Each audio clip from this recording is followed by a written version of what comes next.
Hi, this is Mark News from Plant Talk Radio. Thanks for subscribing and listening to our podcast, Your Gardening Questions from Plant Talk Radio. To help keep this podcast free, we're partnering with Stoke Seeds. More than just a listing of vegetable and flower seeds, the Stoke Seeds website is a complete resource center with valuable information on seed starting, planting, and harvesting, plus all the gardening accessories you need to make your garden the envy of the neighborhood. Pre-order your free 2018 gardening guide today from stokeseeds.com, cultivating successful growers for generations. We'll have more to come from Stoke Seeds in the next few weeks. Now, on to today's question. A lot of people probably receive plants for gifts. Yep. I saw a lot of them in the stores and a lot of really beautiful little plants and gifts, all kinds of different things you could get people involved in. Talk a little bit about the care of those living plants. Well, Mark, interesting enough, I saw the same thing. And each year there's more exciting new colors and shapes and sizes of some of the old standards. And it puts us into a factual statement. There are so darn many things, each one of them requiring a little bit different care. We're going to talk in general, then maybe pin down a couple of details. Doors closed, windows open, heat up. It is drier than the Sahara Desert in most homes. Mine was checked because of piano tuning recently. It was 28%. Now most deserts aren't that dry, et cetera. Well, that causes my nostrils some problems, and it causes my home plants a lot of problems. There is a technique I would like to pass on to people that will work for almost everything and is needed by almost everything. Saucers, big enough saucers that you can buy in the garden center or whatever, clear plastic and so on. Buy some polished pebbles of any color or the little glass beads or whatever it is. Put a coating of those in the bottom of this saucer. Then put the plant on top of the pebbles. Now, you're going to water the plant in the normal way. You're going to water from the top or take it to the sink and let the bubbles get big, be gone and so on. You're going to put this plant back on the pebbles where the water is almost as high as the depth of the pebbles. But the plant is going to receive no water from that. And matter of fact, the excess can even continue to drain out.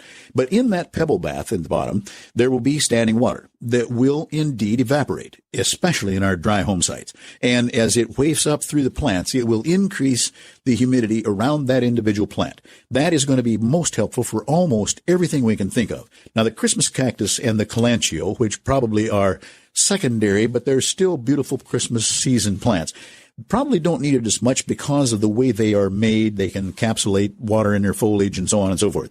But the poinsettia, the cyclamen, the amaryllis, the paper whites, all of these things can benefit from being increased humidity around them.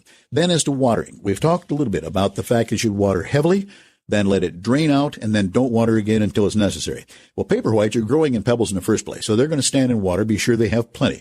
A paper white is a hyacinth. It is a daffodil, technically, and it is a plant that I'm going to propose where I save many, many, many things. I don't mess with paper whites. When they're forced out of season, and even though this is quite possible and fun to do, they probably will not regenerate. So when they're done, I would say put them in the compost pile. Amaryllis, however, is very different. Probably the very best price you can get is $5 and then up to $25. So that's something that might be worth saving just from an economic standpoint. And they are quite capable of reblooming. Now, I don't know that you in a home can get them to do what a professional grower would do, but I have given individual amaryllis for 5 years. Now, each year, unfortunately, that bulb will decline a little bit. The flower's shorter, not as many florets and so on. But I still take my $5 and break it down into $1 a year, the way you handle it. But they also, they do need moisture in the container they're in and so on, but they will benefit from this pebble bath with water in it. Poinsettias now is probably, or they are, the biggie. There are over 150 varieties. I hope you've had one that you enjoy. Keep it out of the drafts. They don't like to be cold, cool, and then hot, or hot to cold. They like to have a reasonable humidity. So high light near a window, doesn't have to be burning in on them, but at the same time keeping them stable. Turn them every other day, a quarter of a turn, so they don't grow one-sided. Keep them away from open windows or doors opening and closing, and always keep them moist. Now, there's where your knuckles have to be upgraded in their sensitivity.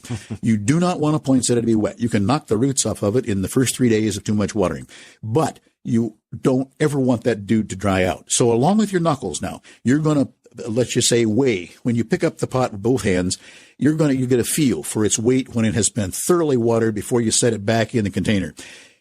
Definitely measure that in your mind's eye. when it gets down toward that being much, much lighter, your knuckles are no longer cool and moist when you touch the top. Don't go someplace right then. Go to the faucet, get that rascal watered, because you can't let them go dry and expect them to stay along. Cyclamen. Beautiful plants with an upside-down flower, one of my very favorites because of the crazy nature of their growth, beautiful veination in the leaves and so on. They're a cold season plant. Most of our homes are a little too warm for them to really flourish, but they can be kept. Put them in the cooler part of a room or the coolest room. Then do keep them moist. Try to keep them cool. I have even known people to put ice cubes in this tray around them to keep the pot and everything a little colder. Let them flower out and then cut the water back, but don't quit watering, and let them grow on. You'll enjoy the leaves on through the winter. You can even set them out, grow them on, and bring them back into flower next year. So that's the kinds of things you can do there. Christmas cactus, in order to get it to flower in the first place, you have to come along in about the first part of November, dry it down. Make it think you're going to kill it, is about what it boils down to. Now, you don't let it dry out, bone, total dry, but you're going to let it dry down, let it sit for 2 or 3 weeks, 4 weeks. Then you start incrementally raising the water again back into light, and that should help it initiate flower buds. Now, this time of year, it may flower on, and there are many varieties flowering at different times, but when they're done, they too can be set, let's just say, or left right where they are. You simply would back off on the watering just a little bit, and you never, because they name cactus now, you never overwater those rascals. They're better to run on the dry side, but you can let them dry down a little bit more, and they'll stay as a beautiful foliage plant right into the middle part of May. Set them out in high light, but not direct sun. Grow them in a container or bury a container at all. Start that cycle all over again. So these plants, with proper care, can be all recycled, reused. If, however, you're in small quarters, you can't afford the space, you're busy working 65, 75 hours a week, don't worry about it. There'll be more next year. But at the same time, if you wish, you can just have some fun growing these things. If they don't flower again for you, so what? You had the fun of tending something living for a whole year. And that takes whatever your initial cost was back into a 12-month division, and you've had a lot of fun for a very little price. Thanks again for listening to the podcast. If you have a question for Fred, go ahead and email us, fred@planttalkradio.com. And for the best selection of vegetable, flower, and herb seeds available, go to www.stokeseeds.com. Pre-order your free 2018 gardening guide today from stokeseeds.com. Cultivating successful growers for generations.